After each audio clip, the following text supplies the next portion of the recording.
salam sehat kawan Diska. Kembali lagi bersama saya Sari Cantik dalam program Info Sehat, informasi seputar kesehatan. Semoga kawan Diska dimanapun Anda berada selalu diberi kesehatan, keselamatan, rezeki yang berlimpah dan juga barokah. Dan selamat merayakan Hari Kemerdekaan Republik Indonesia yang ke-80. Semoga kita semua merasakan kemerdekaan ya, untuk merdeka dalam menyampaikan pendapat maupun merdeka dalam menentukan kualitas kesehatan untuk diri dan juga keluarga tercinta tentunya. Nah, bicara tentang kesehatan keluarga, hari ini kita akan membahas topik yang masih menjadi masalah prioritas yang ada di Indonesia, yaitu stunting.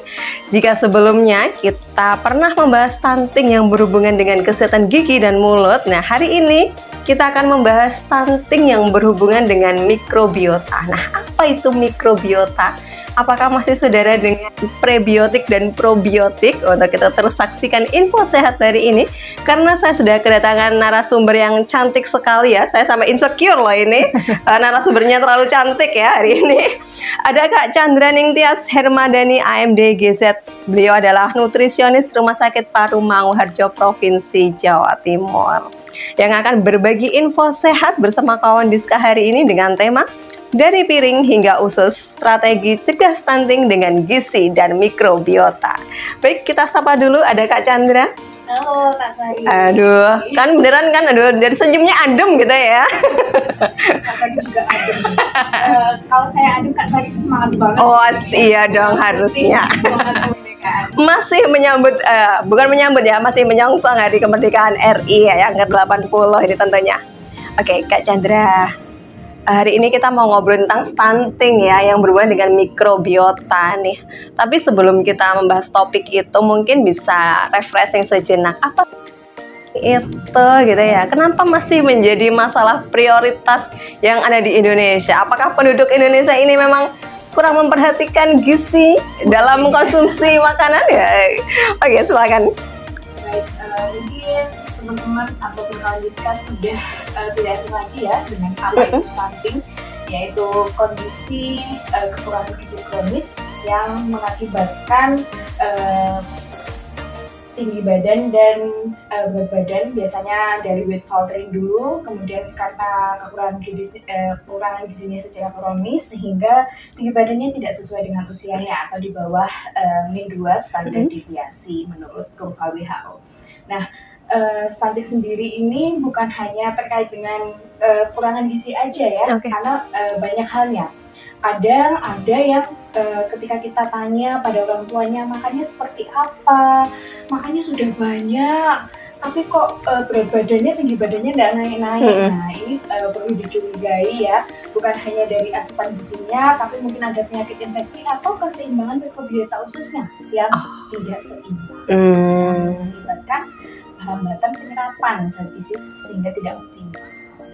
Oke, ini berarti orang tua harus aware juga ya, karena anak itu nggak hanya cukup kenyang aja gitu ya, tapi juga harus diperhatikan juga gizinya gitu. Nah, tapi Kak Chandra, apa sih resiko atau dampak panjangnya, jangka panjang gitu ya, kalau anak itu terkena stunting? Dampak jangka panjang ada banyak. Yang pertama bisa ada gangguan perkembangan otak, gangguan perkembangan motorik dan sensorik. Kemudian kenapa ada gangguan perkembangan otak? Karena dibandingkan dengan anak yang status gizinya cukup dan tidak stunting, serabut sarafnya yang ada pada otak itu lebih sedikit dibandingkan anak-anak yang normal. Sehingga kenapa perlu adanya tumbuh kejar. Biasanya kalau di posyandu yang berat badannya tidak naik 2 kali itu pasti harus diberi PMT karena untuk mengejar itu tadi. Karena di masa emas 1000 HPK atau 1000 hari pertama kehidupan hingga usia 2 tahun itu saat dimana organ-organ dan juga sel-sel tubuh, baik itu sel saraf maupun organ-organ tubuh lainnya, dia berkembang. Jadi kalau tidak dipenuhi, dia akan terjadi hambatan pertumbuhan jangka otak, kemudian jadi di masa depannya dia akan rentan terhadap risiko penyakit degeneratif seperti yang saat ini masih tinggi ya, kasus diabetes, kemudian jantung, kolesterol dan lain sebagainya. Itu ternyata bukan hanya penyakit tua, tapi ternyata dia tabungan dari pada masa anak-anak juga seperti itu.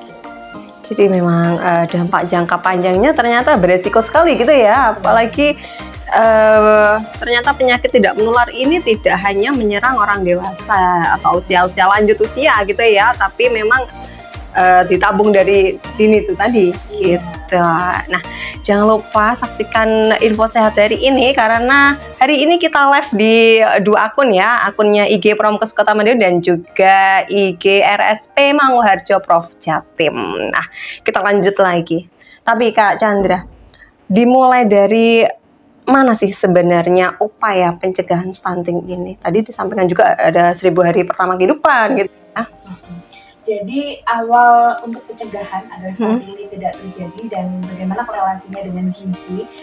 Jadi dimulai sejak saat dimulainya kehamilan, atau bahkan saat sebelum kehamilan atau sedang hamil, perencanaan kehamilan. Nah, itu bisa mulai mengkonsumsi asam folat dengan sesuai anjuran dokter. Kalau rata-rata konsumsi hariannya 400 mikrogram per hari. Nah, biasanya untuk yang promil bisa lebih dari itu, nanti bisa dikonsultasikan dengan dokter OB-nya masing-masing. Nah, kemudian setelah hamil, sudah dinyatakan positif hamil, nah ini juga harus dipenuhi, terutama di trimester pertama. Kenapa di trimester pertama dan kedua itu sangat penting? Karena mulai pembentukan organ, mulai pembentukan tabung saraf, seperti itu. Sehingga perlu dipenuhi gizinya. Terutama dari segi protein, zat besi, asam folat, kalsium, vitamin D, seperti itu. Nah, zat besi ini untuk mencegah agar ibu hamil tidak terjadi anemia. Kemudian asam folat gunanya agar tidak terjadi cacat tabung saraf, seperti yang belakangan ini sering kita lihat di TikTok ya, ada anak lahir tanpa tempurung kepala, tanpa ada otaknya, tanpa kelengkapan organ. Nah, itu akibat dari defisiensi asam folat tadi. Kenapa makanya asam folat itu penting? Walaupun mungkin bagi sebagian ibu hamil di trimester pertama itu akan terjadi hiperemesis ya, tapi tetap harus dikonsumsi. Kalaupun muntah, sediakan air hangat sebelum minum asam folat ataupun zat besi tadi. Kemudian nanti baru mulai diberikan makan yang ringan-ringan, jadi untuk menahan mualnya tadi. Nah, selain dari zat besi, asam folat, kalsium juga penting. Nah, dari zat besi dan asam folat makanannya apa aja? Nah, untuk dari zat besi itu ada dari dia ada 2 jenis, ada heme dan non-heme. Nah, kalau non-heme ini dari sayur-sayuran, kalau yang heme dia dari protein hewani. Nah, yang penting ini adalah protein hewani. Kalau kita sedang tidak hamil, cukup 1 potong atau 1 porsi protein hewani. Tapi ketika kita hamil harus didouble, jadi 2 kali, 2 potong. Heme itu biasanya terdapat pada daging merah, daging sapi, daging kambing, kemudian telur, kemudian ada juga ayam dan ikan. Nah, itu sebaiknya lebih banyak dikonsumsi, porsinya jadi double 2 kali. Kemudian untuk kalsium sendiri, kalsium itu juga terdapat pada produk olahan susu ataupun susu itu sendiri, yogurt, keju, seperti itu. Kemudian kalau ada dari buah-buahan itu ada pisang, kalau dari sayuran itu ada di asparagus, kemudian dari kedelai itu ada pada tempe dan tahu. Nah, itu juga perlu dikonsumsi dalam jumlah yang cukup. Nah, tipsnya adalah ada yang namanya interaksi makanan ya, yang ada interaksi positif dan negatif. Dimana ketika kita mengkonsumsi kalsium, dia agar berserap maksimal atau terabsorpsi di usus dengan maksimal itu, dia harus dibarengi dengan konsumsi vitamin D. Mungkin ini yang belum banyak tahu ya. Biasanya makanya tadi saya sudah makan kalsium nih. Nah, tapi ternyata ketika makan kalsium, terus habis itu dia makan coklat, minum teh, susu gitu ya. Nah, akhirnya tidak terserap sempurna nih kalsiumnya. Nah, dia akan terserap sempurna ketika kalsium ini diimbangi dengan makanan yang mengandung vitamin D tinggi. Walaupun tidak makanan juga bisa dari sinar matahari. Kalau dari makanan itu ada pada telur, dia kaya akan kolin juga. Kemudian di sayur mayur yang berwarna ungu, berwarna merah, seperti itu, kandungan beta karotennya juga tinggi, itu juga bagus. Nah, selain dari vitamin D, ada interaksi yang negatif atau merugikan dari penyerapan kalsium. Dia apabila dikonsumsi dengan makanan yang tinggi oksalat. Nah, makanan tinggi oksalat itu ada di bayam apabila dikonsumsi dalam jumlah berlebih, kemudian kacang merah dia juga tinggi oksalat. Jadi sebaiknya apabila mengkonsumsi protein hewani untuk konsumsi oksalat diberi jarak waktu 1 jam seperti itu agar dia terserap oleh tubuh terlebih dahulu. Oke, ternyata ada interaksi positif dan juga negatif ya, nggak hanya asal makan gitu ya. Ini yang perlu kita pahami bersama. Ternyata memang supaya kalsium ataupun vitamin-vitamin yang kita perlukan ini dapat terserap secara maksimal di dalam tubuh kita, ini juga harus diperhatikan makanan pendampingnya apa aja gitu kan. Nah, tadi disampaikan berarti ini penting sekali ya bahwa ibu hamil harus tercukupi gizinya gitu ya, karena ternyata efeknya juga banyak sekali gitu ya, terutama pada janinnya gitu. Oke, nah kalau dari bayi balita sendiri nih Kak Chandra, supaya tidak terjadi stunting gitu mungkin ya. Nah, kalau tadi sudah di dalam kandungan, sudah dijaga. Nah, kemudian dilanjutkan pada fase bayi dan balita. Tentunya kalau pada usia 0 sampai 6 bulan harus dengan ASI eksklusif. Nah, kenapa penting ASI eksklusif? Misalkan biasanya problemnya ibu-ibu adalah ASInya seret, nggak mau keluar. Sebenarnya ada di masa sekarang itu sudah banyak sekali konselor menyusui. Nah, itu bisa dijadikan alternatif untuk mencari bantuan agar laktasi ini berjalan dengan baik. Nah, karena kenapa ASI eksklusif ini sendiri, ASI itu kenapa harus 0 sampai 6 bulan? Kenapa enggak dari umur 1 bulan udah bisa? Ya? Karena lambung bayi dan ususnya itu belum sempurna. Nah, karena belum sempurna, sehingga hanya ASI yang mampu diserap dan dia mengandung protein W yang dia berbeda dengan zat gizi yang lain yang tidak bisa diserap oleh bayi. Nah, kalau protein W dia sangat mudah diserap oleh bayi. Jadi misalkan bayi rewel bukan berarti dia lapar, tapi bisa saja dia mengantuk, bisa saja dia tidak nyaman akibat ompolnya, pipisnya, ataupun dia sedang merasakan kolik atau nyeri. Nah, itu kita juga harus bisa membedakan seperti itu. Nah, kemudian untuk bayi ini sendiri, ASI terutama, untuk ASI yang pertama keluar seperti kolostrum itu sebaiknya segera diberikan karena dia banyak mengandung tinggi protein sekitar 8,5% dan lemaknya sekitar 2,5%. Nah, kemudian pada saat usia mulai memasuki 6 bulan ke atas, nah itu harus diimbangi dengan ASI. Kenapa? Karena senyawa atau kandungan yang ada pada ASI itu sudah berkurang. Kalau pada saat baru lahir sampai usia 6 bulan dia tinggi akan protein dan lemak, karena lemak untuk mendukung pertumbuhan otak, dan kalau protein dia untuk memelihara sel-sel. Nah, ketika dia usia di atas 6 bulan, maka protein dan lemak itu dia berkurang. Jadi semakin banyak airnya dibandingkan proteinnya. Nah, ini sebabnya kenapa semakin bertambahnya usia anak, produksi ASI semakin turun dan juga kandungannya juga ikut turun.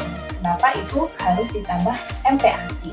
Dan tentunya MPASI ini harus sesuai dengan PMBA atau pemberian makan bayi dan anak, di mana di dalamnya harus terkandung tinggi protein, kemudian vitamin dan juga mineral. Biasanya anak-anak usia rentang 6 sampai 1 tahun itu rawan batuk pilek, rawan diare. Nah, itu sebabnya kenapa tadi saya katakan protein dan mineral dan vitamin, karena mineral dan vitamin ini dia yang membantu untuk menjaga sel-sel imun si bayi tersebut. Karena tadi pada saat lahir sudah dapat kolostrum ya, karena dia terdiri dari zat anti kanker, zat anti tumor. Jadi kenapa ini memang penting harus diberikan, sehingga nanti pada saat usia 6 bulan ke atas imunnya sudah ada bekalnya nih, tinggal dikuatkan lagi melalui mikronutrien dari makanan dan minuman yang seperti itu.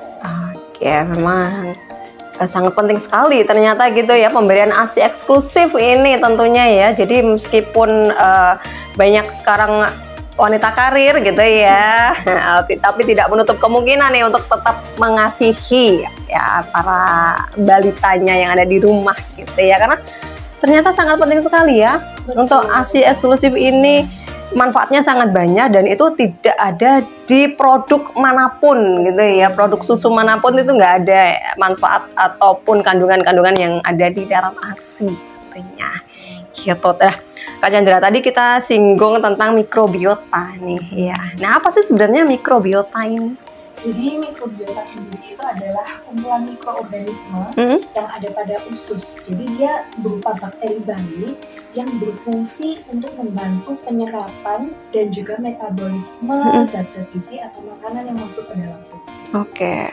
Dan dia jumlahnya harus seimbang di dalam usus. Nah, makanya sempat saya singgung di awal tadi, sudah saya beri makan, sudah ini, sudah itu, tapi nggak naik-naik. Nah, itu bisa jadi sebenarnya anaknya diberi makan, tapi makannya kurang mendukung mikrobiota atau flora di ususnya dengan baik, seperti itu. Oke, nah dari mana nih kita mendapatkan mikrobiota ini nih Kak Chandra? Nah, mikrobiota usus sendiri itu di dalamnya ada dua, probiotik dan probiotik. Oke, ternyata masih ada saudara ya. Jadi kalau mikrobiota itu adalah sekumpulannya, di dalamnya itu ada prebiotik dan probiotik. Nah, prebiotik dan probiotik ini walaupun serupa tapi tak sama. Oke, apa ini bedanya gitu? Nah, kalau prebiotik ini sendiri dia adalah makanan yang memberi makan si mikrobiota usus tadi. Jadi dia akan memperbanyak bakteri-bakteri baik sehingga bakteri baik ini akan sehat dan tumbuh subur di usus halus kita untuk membantu metabolisme dan penyerapan. Nah, untuk contohnya ada di makanan apa saja. Kalau untuk di sayuran itu ada di bawang merah, bawang putih, kemudian ada di bawang pre, asparagus, daun bawang dan lain sebagainya. Nah, kemudian kalau untuk di buah-buahan dia banyak terdapat di pisang. Makanya kenapa kalau MPASI biasanya rata-rata ibu-ibu ngasih nyoba pisang. Rasa pisang ya banyak ya. Itu juga sebagai langkah awal yang bagus untuk flora usus yang baik. Nah, kemudian ada apel, pir, dan juga semangka. Dari kacang-kacangan sendiri dia ada oat, berry, kemudian kacang kedelai, kacang merah, dan juga lentil. Nah, kalau tadi prebiotik, kemudian ada probiotik. Kalau probiotik ini adalah makanan yang mengandung bakteri baik. Nah, makanan yang mengandung bakteri baik ini biasanya terdiri dari makanan fermentasi. Contohnya dari produk susu, bisa diberikan keju, bisa diberikan yogurt, itu kaya akan flora baik atau bakteri baik. Nah, kalau di Indonesia sendiri, kita sudah mengenal sebenarnya nenek moyang kita di berbagai negara itu sudah menemukan terlebih dahulu cara pengolahan ataupun pengawetan makanan dan ternyata itu sehat untuk usus kita. Kalau di Indo sendiri ada tempe dan tahu. Nah, serabut-serabut jamurnya itulah yang dinamakan probiotik. Kemudian untuk misalkan kalau di Jepang yang lagi hype akhir-akhir ini kayak natto, sendiri itu. Kemudian kalau di Korea ada kimchi, kemudian kalau mungkin di Western ada pickle, seperti itu. Nah, kalau untuk minuman yang lagi hype juga ini ada kombucha, seperti itu. Mungkin kalau Kak Diska ini di rumah pada lihat gimana bikin kombucha nih. Betul sekali ya, karena saya tiap hari lihat itu ya bikin starter kombucha. Akan perkaya dan mempersehat flora yang ada di usus. Semakin beragam flora atau bakteri baik yang ada di usus, maka penyerapan dan metabolisme itu semakin. Oke, nah tadi disinggung nih tentang kombucha yang mau saya tanyakan. Karena memang lagi happening banget ya di Indonesia sendiri, lagi emang maraknya nih kombucha. Nah, tapi karena rasanya sendiri kan juga asem banget gitu ya. Nah, ini aman dikonsumsi anak itu mulai usia berapa nih Kak Chandra? Oke, untuk kombucha ataupun makanan fermentasi, minuman fermentasi sebaiknya diberikan pada usia di atas 1 tahun. Oke. Sudah mulai bisa diberikan dalam jumlah yang cukup, jadi tidak terlalu banyak seperti orang dewasa bisa habis 1 botol gitu ya. Tapi kalau untuk anak-anak setengah gelas aja gitu. Dia sebagai sarana untuk menyehatkan imun juga serta memperbanyak mikrobiota sesuai usianya. Oke, Kak Chandra tadi disinggung tentang ketidakseimbangan nih antara mikrobiota yang ada di dalam usus ini ternyata juga dapat berpengaruh terhadap kondisi ataupun stunting pada anak gitu ya. Nah ini apa ini hubungannya nih? Jadi hubungannya apa antara mikrobiota dengan kejadian anak stunting? Nah sebenarnya pada anak stunting ini sering terjadi disbiosis, yaitu ketidakseimbangan mikrobiota usus. Nah, disbiosis ini sendiri itu terjadi apabila patogen atau bakteri jahat itu malah lebih banyak daripada bakteri baiknya. Nah, ini bisa terjadi yang pertama dari riwayat kelahiran ibu. Mungkin ibu sebelumnya sudah memiliki riwayat penyakit infeksi, seperti misalkan ISK, seperti itu juga bisa ikut pada saat, karena kan semua lewatnya jalan lahirnya, walaupun sesar pun dia juga segala macam zat-zat itu akan terserap melalui plasenta juga. Nah itu juga bisa mempengaruhi mikrobiota usus anak. Nah selain itu juga dari peradangan usus kronis seperti diare yang berulang, kemudian ada penyakit infeksi seperti TBC dan lain sebagainya, ISPA seperti itu juga bisa mempengaruhi mikrobiota ususnya. Kemudian peradangan usus kronis tadi itu selain dari penyakit infeksi karena ada kelainan, karena tadi misalkan ketidak penuhan terhadap pemenuhan asam folat sejak dalam kandungan itu juga bisa menyebabkan kelainan fungsi gastrointestinal atau lambungnya, ususnya ada yang bermasalah seperti itu. Nah, mikrobiota sehat sendiri ini tuh kenapa diperlukan? Karena selain untuk membantu penyerapan dari zat-zat gizi, dia juga untuk membantu produksi vitamin B dan K. Ya, jadi dia membantu penyerapan vitamin B dan K, kemudian metabolisme serat dari short chain fatty acid yang menyehatkan usus, kemudian dia mencegah kolonisasi patogen. Jadi dia akan menghambat patogen atau bakteri jahat tadi yang semakin berkembang banyak. Nah, itulah kenapa dia mempengaruhi anak stunting, karena tadi misalkan anak-anak sudah diberi makan tapi ternyata makannya tidak higienis. Misalkan makannya beli, jangan masak tadi ya, walaupun wanita kayak kita harus tetap masak ibu ya. Aduh, tersinggung saya. Iya, karena ketika kita masak kita bisa mengatur bagaimana makanan itu kita olah dengan cara sehigienis mungkin. Kalau beli biasanya para pedagang ada yang diperhatikan kebersihannya, tapi kadang ada yang juga tidak diperhatikan kebersihannya. Kemudian sanitasi airnya, nah air ini sangat-sangat sensitif kalau untuk anak-anak ya. Kalau untuk orang dewasa makan di pinggir jalan aja bisa tahes aja, nggak terjadi apa-apa. Tapi kalau untuk anak-anak, nah ini perlu dipikirkan 2 kali untuk jajan sembarangan di pedagang keliling seperti itu coba dipikirkan 2 kali agar tidak langsung dibelikan. Kita harus lihat dulu keamanan pangannya, higienitasnya, agar dia tidak menambah patogen yang jahat di usus seperti itu. Karena memang ketika mikrobiota ini tidak seimbang, bukan hanya dari stuntingnya saja, dia juga bisa memperparah kondisi infeksinya. Kalau dia sudah TBC, misalkan ya, yang banyak terjadi di rumah sakit saya ini banyak kasusnya. Nah itu rata-rata memang ventilasi udara di rumahnya itu tidak seimbang, maksudnya tidak baik, banyak tertutup, lembab ya, sedikit lembab. Nah itu akan mikrobiota itu patogen jahat itu terhirup lewat hidung, akhirnya terserap di seluruh tubuh, kemudian mengendap di usus, dan akhirnya jadilah patogen jahat yang dia akan berperang dengan yang baik. Hingga mana nih yang menang? Kalau yang menang yang baik, dia akan sehat ya. Tapi kalau yang menang yang jahat, ya udah pasti dia akan sering sakit-sakitan. Aduh, ini saya juga mau batuk pilek ya. Ini berarti ada patogen jahat nih dalam tubuh saya gitu ya. Iya. Oke, nah Kak Chandra tadi juga kita sempat menyinggung ya, jangan memberi anak itu asal kenyang aja gitu ya, tapi juga harus diimbangi dengan gizi yang seimbang juga. Nah, bagaimana membedakan? Oke, ini makanan yang mengenyangkan aja dan ini makanan yang memang ada gizinya gitu. Oke. Nah, misalkan contohnya kalau makanan mengenyangkan aja, nasi goreng. Nah, kita makan, sebenarnya nasi goreng itu tidak jahat, tapi coba kita lihat lagi komposisi zat-zat gizinya, dia akan jauh lebih tinggi karbohidrat dan lemak jahatnya atau lemak jenuh ya. Nah, dibandingkan kita memilih nasi putih dengan lauk pauk, sayur, dan juga protein hewani dan protein nabati.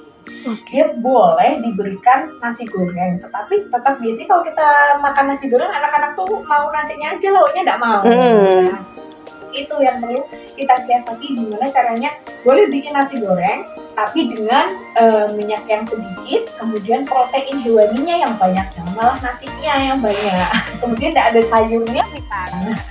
Itu. Kemudian kedua, misalkan kayak burger seperti itu, kebab, kenyang, sekali makan kenyang, tapi nutrisinya nggak ada. Mie instan itu juga kenyang, tapi sedikit nutrisi yang kita dapat gitu. Jadi percuma makan dapat kenyangnya aja, tapi tidak dapat zat-zat gizinya. Sehingga tadi makanya sudah banyak, tapi ketika ditanya pagi makannya apa, pagi makannya mie, terus siang makannya apa, siang makannya roti aja, soalnya anaknya tidak mau makan, jadi saya kasih roti. Nah, roti itu tidak ada, mungkin dia karbohidrat dan ada sedikit proteinnya, tapi tidak ada vitamin dan mineralnya.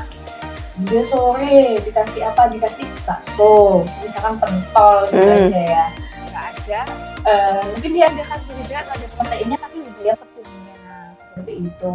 Apalagi untuk anak-anak dengan kondisi khusus seperti ADHD, seperti harus mengurangi karbohidrat yang terlalu banyak ataupun gluten yang terlalu banyak dan juga yang manis-manis seperti itu.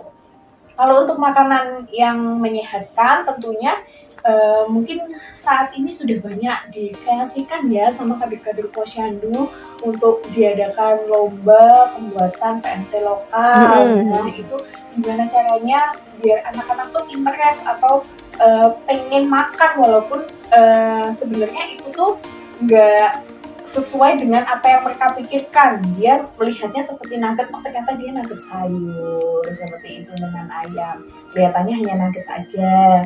Nah, itu kan bisa menarik interestnya anak-anak untuk makan yang sehat tapi tetap unik gitu ya. Jadi untuk menarik minatnya anak-anak ini memang susah gampang. Betul sekali. Misalkan nggak mau makan protein yang banyak, bisa susu dicampur dengan karbohidrat ataupun telur dibuat menjadi puding. Contohnya seperti puding ubi ungu dicampur susu, campur telur. Nah, itu kan sedikit aja tapi dia padat kalori. Jadi makanannya pilih makanan-makanan atau sumber makanan yang padat kalori seperti contohnya selain dari makanan utama, snack-snack. Nah, itu bisa kita coba dari sate jamur seperti itu kan, kelihatannya kayak sate ayam. Kemudian tadi puding susu, kemudian bisa juga dibuat kacang hijau tapi ice cream seperti itu, ice cream berbasis kacang hijau yang di dalamnya juga dicampur telur. Kenapa saya sering memberikan saran untuk telur? Karena telur ini kayak akan calling ya, dia perkembangan sel saraf otak juga, bagus untuk perkembangan motorik dan sensoriknya. Jadi dia biar terhindar dari speech delay seperti itu. Nah, dan juga biasanya programnya pemerintah ya, One Day One Egg ini dia bisa juga dijalankan di rumah agar terhindar dari stunting tadi. Oke, jadi memang butuh kreativitas dari para orang tua ini tentunya untuk memadupadankan makanan-makanan yang memang bergizi seimbang, kemudian yang tinggi kalori, tinggi vitamin, tinggi mineral. Nah, ini memang upaya yang tidak gampang, tapi sebagai orang tua kita itu kan ingin memberikan yang terbaik untuk anak-anak kita gitu ya. Jadi memang harus ada sedikit effort tentunya gitu ya. Karena ternyata yang mengenyangkan mungkin belum tentu itu menyehatkan gitu ya. Jadi jangan paksa. Kadang orang tua paksa harus makan nasi. Nah, ya karena nasinya harus banyak. Nah, padahal ini juga belum tentu juga gitu ya. Nah sebenarnya karbohidrat kan tidak hanya dari nasi aja ya, karbohidrat itu ada dari berbagai macam jenis umbi-umbian dan serealia. Contohnya seperti kentang, seperti ubi, singkong, kemudian jagung. Itu semuanya karbohidrat. Jadi misalnya anak saya tidak mau makan nasi, nggak apa-apa, tidak usah diberi nasi, tapi ganti dengan ubi seperti itu, ganti dengan jagung. Nah, selain itu sebenarnya umbi-umbian ini pada dasarnya sebelum tahun 90-an ya, sebenarnya makanan pokok kita tuh dari umbi-umbian ini. Betul. Kalau nenek saya tuh biasanya kayak bote, garut gitu ya. Itu sebenarnya makanan-makanan pokok kita sebelum swasembada pangan tahun 90-an ya, yang dimana beras itu mulai jadi makanan pokok kita. Malah itu jauh lebih baik karena ada beberapa anak yang dia memang ada kecenderungan absorpsi atau makanannya itu lebih untuk ke umbi-umbian daripada ke serealia. Kalau serealia itu kan golongan gandum, nasi gitu ya. Kemudian itu bisa bunda di rumah juga bisa cek nih namanya tes itu tes terkait penyerapan terhadap makanan-makanan yang bisa dilakukan untuk mengetahui anak-anak ini condong kemana sih, karena ada beberapa anak yang tadi memang dia tidak bisa menyerap zat-zat atau nutrisi yang ada pada serealia, dia bisanya menyerap di umbi-umbian. Jadi makanya kenapa dia makan banyak tapi dia nggak gemuk-gemuk, karena memang gennya, karena itu ada di nutrigenomik. Nah, nutrigenomik itu nanti bisa dites nutrigenomik itu kecenderungan makannya gimana. Misalkan untuk anaknya ayah bunda yang di rumah memang penyerapannya ada masalah, nah itu bisa dilakukan tes itu. Tapi mungkin masih di kota-kota besar ya, tesnya itu dan harganya juga lumayan mahal. Jadi kalau untuk anak-anaknya sudah ada tanda dan bapak ibu ingin mengusahakan dan mampu, bisa coba tes nutrigenomik itu tadi.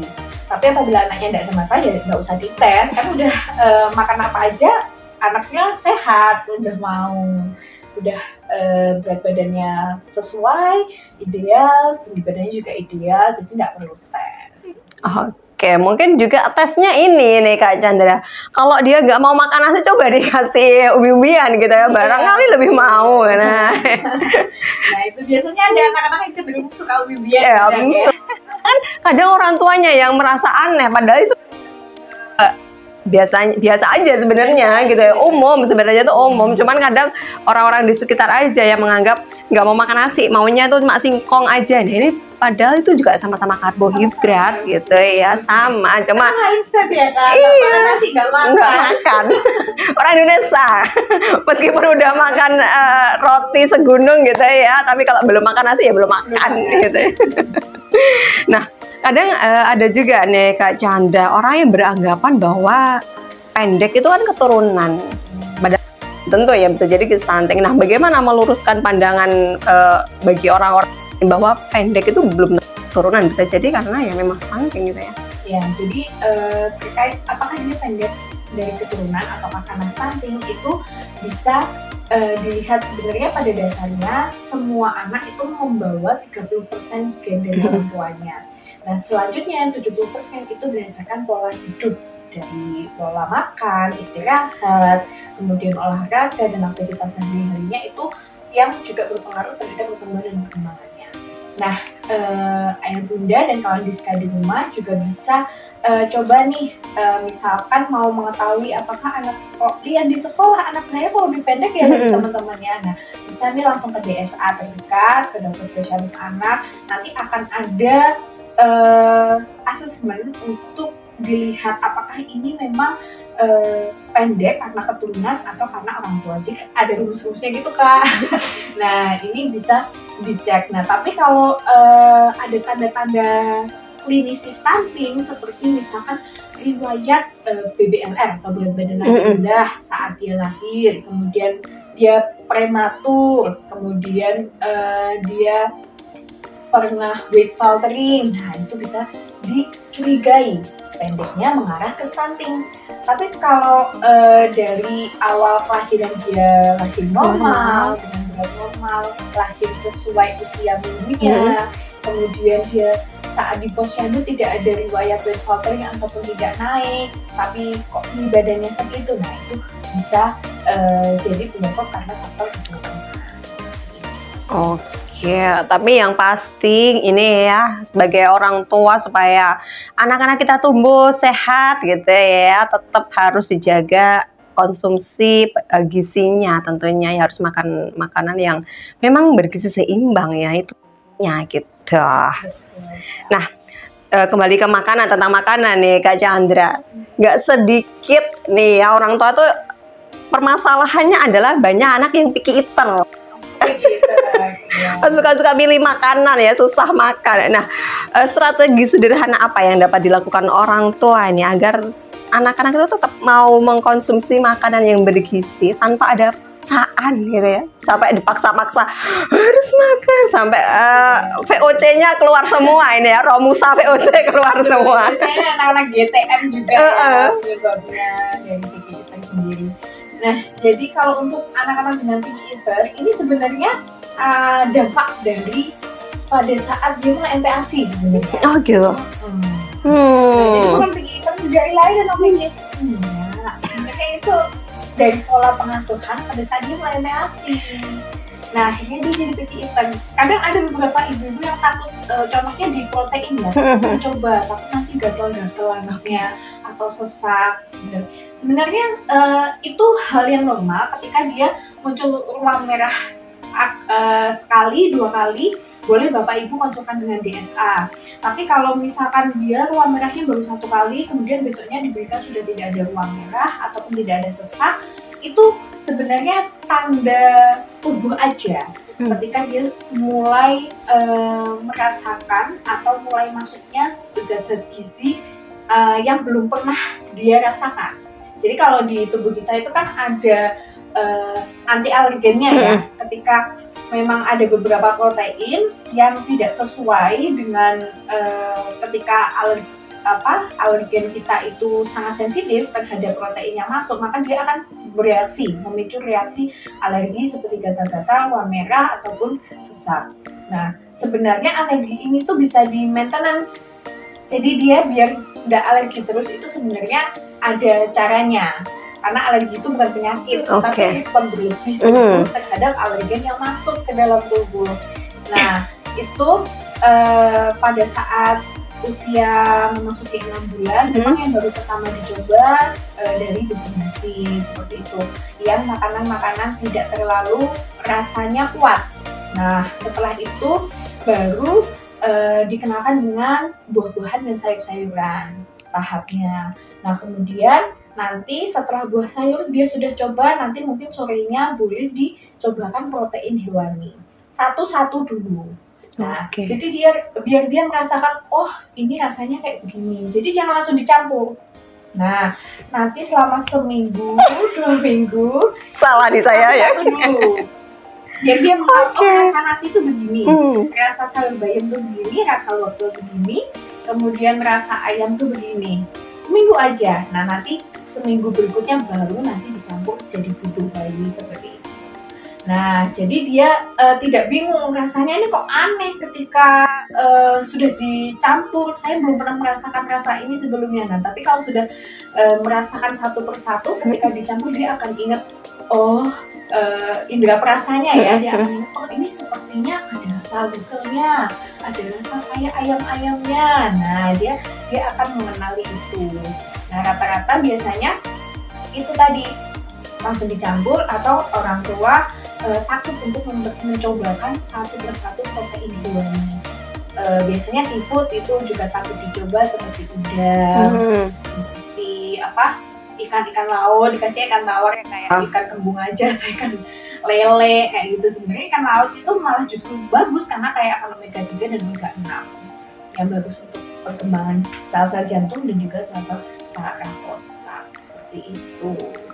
Jadi bertahap, seperti itu juga teksturnya ketika masih baru masuk 6 bulan yang makanan lumat seperti itu, benar halus. Nanti usia mulai masuk ke 8 bulan nanti mulai makanan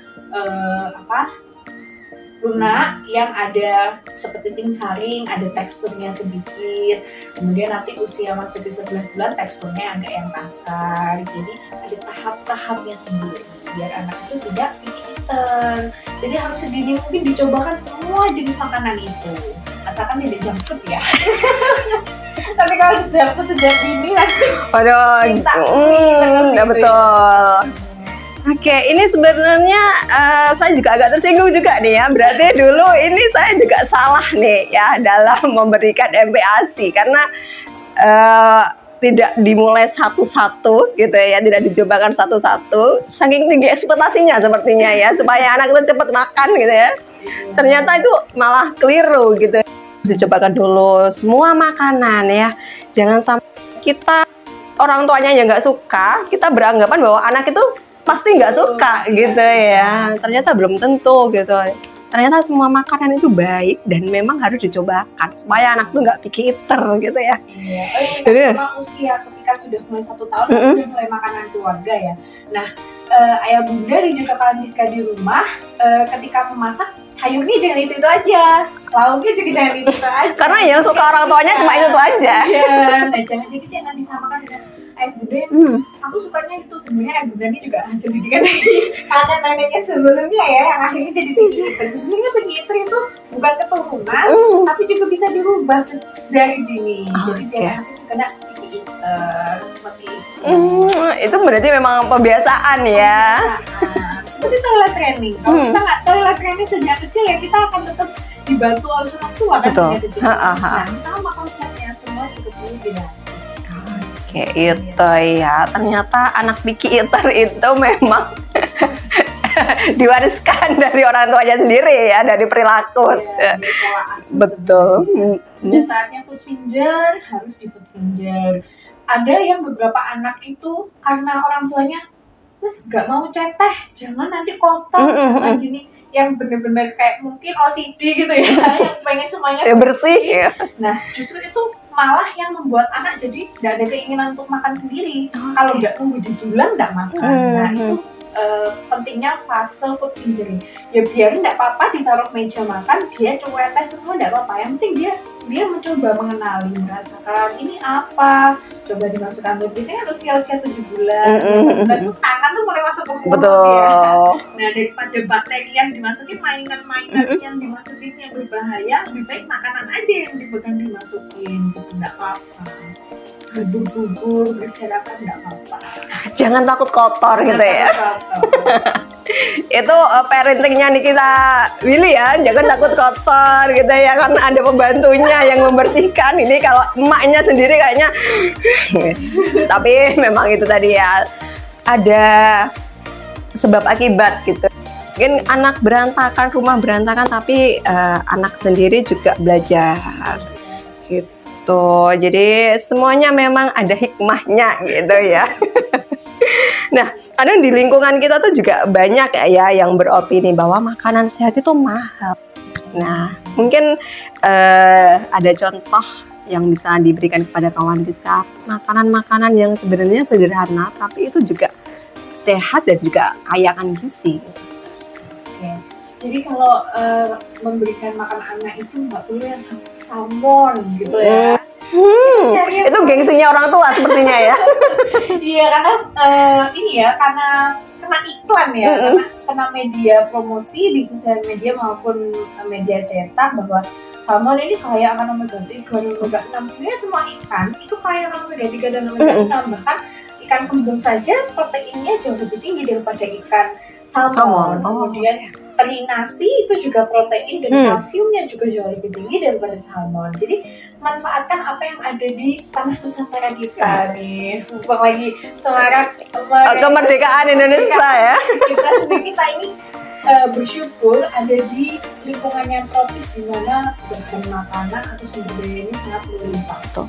Manfaatkan apa yang ada di sekitar kita yang mudah dijangkau. Kalau di Madiun kan mungkin jauh dari laut ya Kak, nggak apa-apa, nggak bisa sering-sering makan ikan laut, tapi ikan air tawar kan masih tersedia. Kemudian ayam, daging juga masih tersedia, telur juga masih tersedia. Apabila memang dalam menjangkau protein itu terlalu sulit, pilih protein yang murah meriah seperti telur, kemudian sayur-sayuran yang ada di sekeliling rumah. Tidak perlu sayurnya harus sayur lettuce gitu.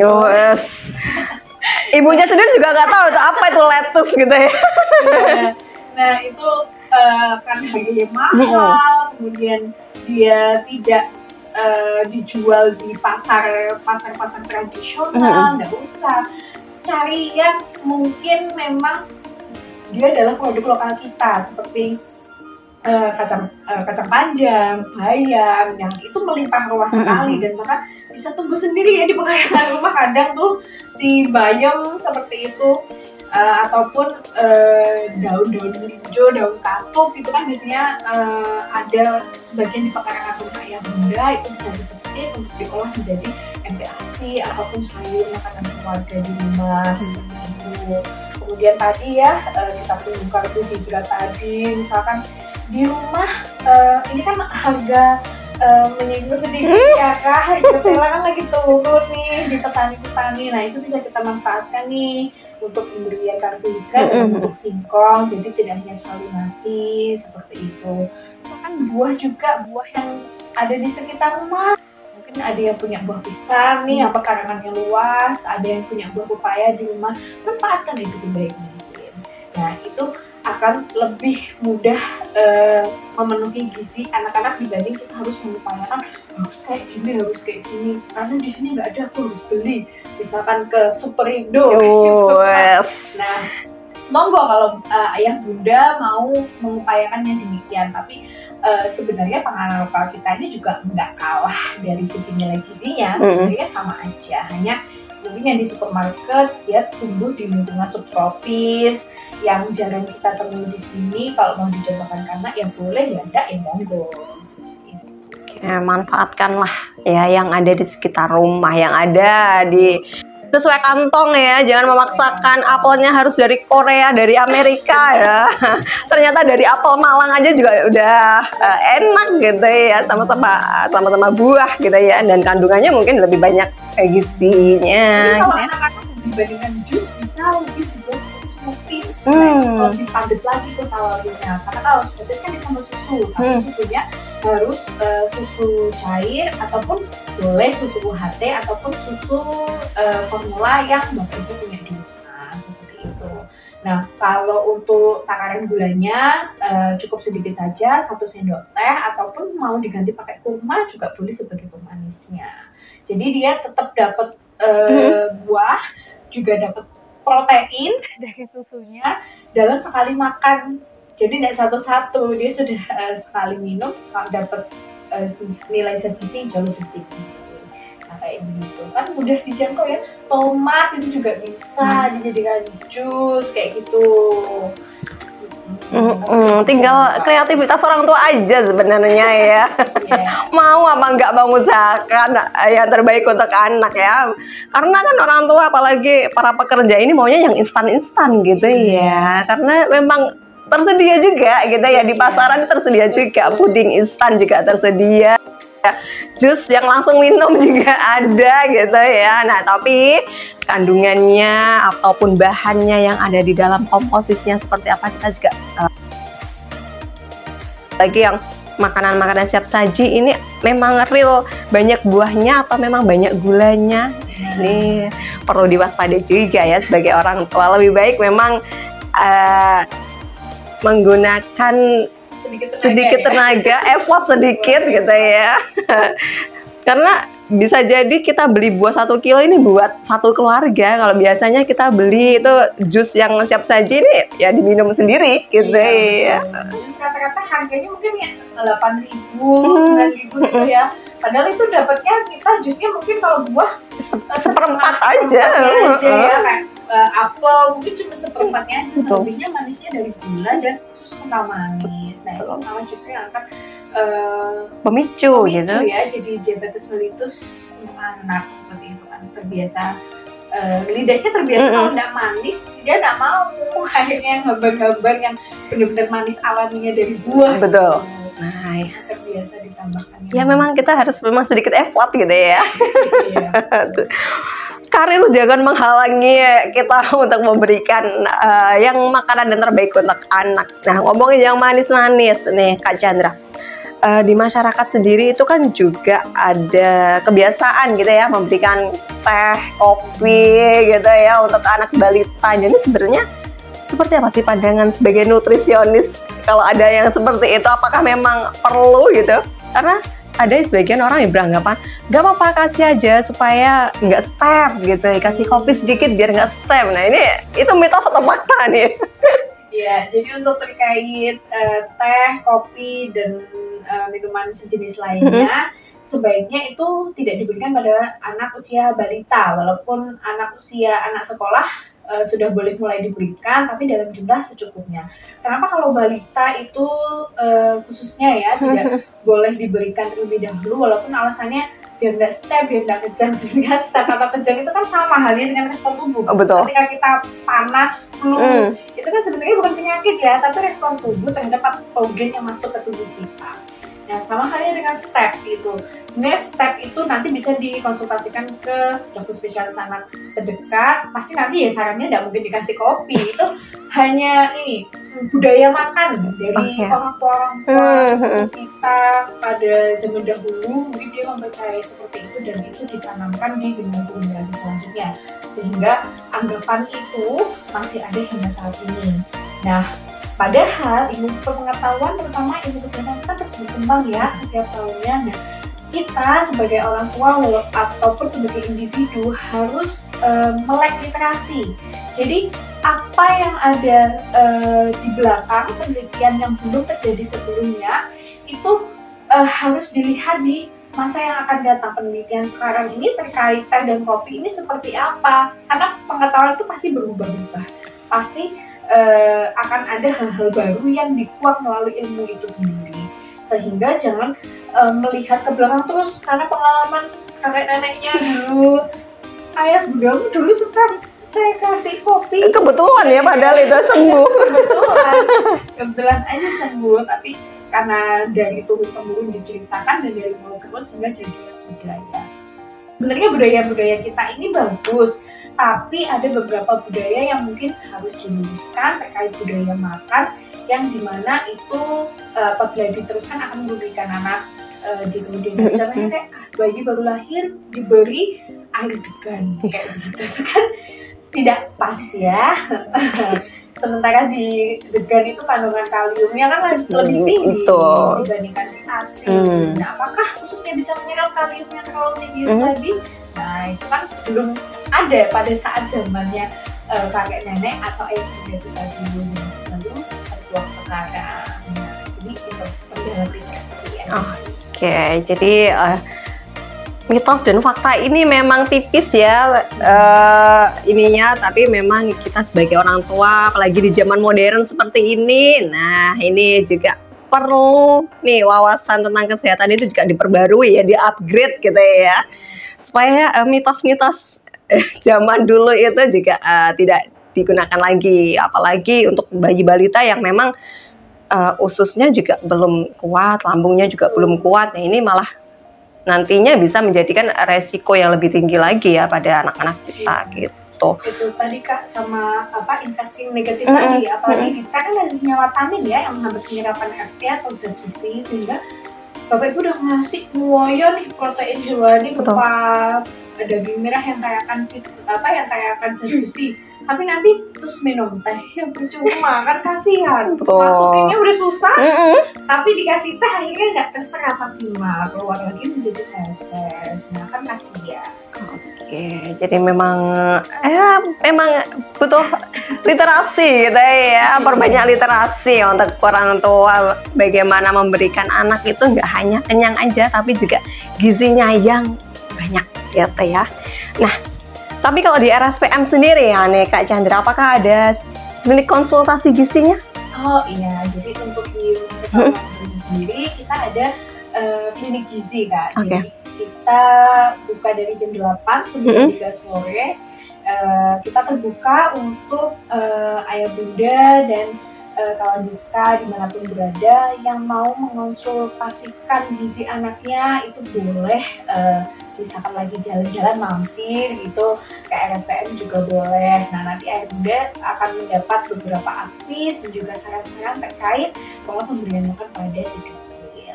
Seperti itu. Oke, ini setiap hari Senin sampai Jumat? Senin sampai Jumat. Mulai jam 8 sampai jam 3 sore. Nah, ini bagi kawan Diska nih yang bisa nih datang menemui Kak Chandra ya, yang cantik sekali gitu. Karena kalau dari penampilannya ini nanti juga akan menarik gitu ya, apa yang akan disampaikan beliau-beliaunya ini yang ada di RSPM tentunya. Dan bagi kawan Diska juga yang ingin konsultasi mungkin selain dari gizi ataupun ingin berkunjung ke RSPM berobat dengan yang lainnya gitu ya, silahkan kunjungi IG-nya RSP Manguharjo Prof Jatim. Nanti akan ada kakak admin juga yang cantik ya, siap membantu bagi kawan Diska gitu. Nah, Kak Chandra, kalau bisa dirangkum secara sederhana nih ataupun pesan singkat yang dapat disampaikan kepada orang tua nih supaya tetap menjaga gizi anak agar terhindar dari resiko stunting. Oke, yang pertama tentunya jaga atau kondisikan bahwa makanan itu sehat, bukan hanya dari kandungan nilai gizinya tapi cara pengolahannya. Nah, dan juga sanitasinya. Kemudian jangan lupa cuci tangan sebelum makan ataupun dimanapun saat setelah memegang benda-benda tertentu ketika akan memberikan makan pada anak. Kemudian minum air putih, sanitasi yang bagus.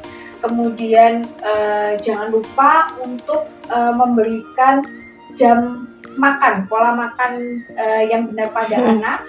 Kemudian jangan lupa untuk memberikan makanan-makanan yang kayak akan mikrobiota tadi ya, dari prebiotik dan probiotik untuk menyeimbangkan mikrobiota usus tadi agar penyerapan apa yang dimakan itu bisa penyerapannya maksimal, jadi biar nggak sia-sia gitu ya.